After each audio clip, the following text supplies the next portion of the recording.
Zaina Saeed is on the front lines of a raging cyber war, using her keyboard in a high-stakes battle against authoritarian regimes like Russia, China, Syria, and Iran.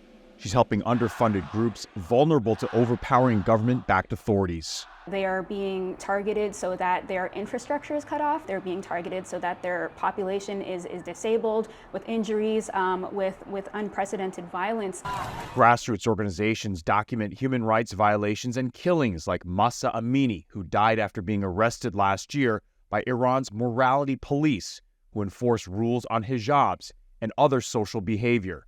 Saeed can't specify which group she has helped, but the threat is clear.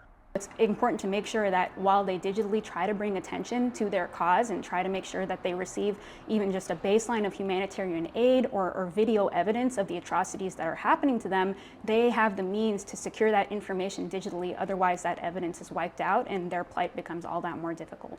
Leading experts at UC Berkeley say cyber attacks jumped 38% globally in 2022. Ann Cleveland is executive director of Berkeley's Center for Long-Term Cybersecurity.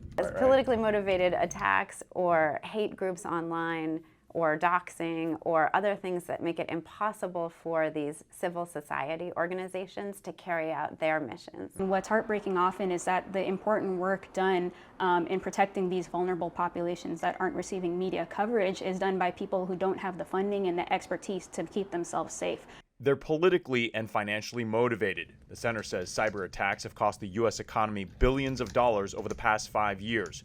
Craigslist founder Craig Newmark has given the Berkeley Center more than $2 million so far. We're hoping by telling this story that other funders will start to see the need for providing cybersecurity defenses in our communities. Cleveland says Google's recent donation of $500,000 will double the number of students to be trained through the center's Citizen Clinic to prevent cyber attacks on public infrastructure and community organizations overseas and in the Bay Area. When an outside entity like the clinic can come in and help them stay alive, stay secure, stay away from violence as much as possible, that's a really rewarding experience.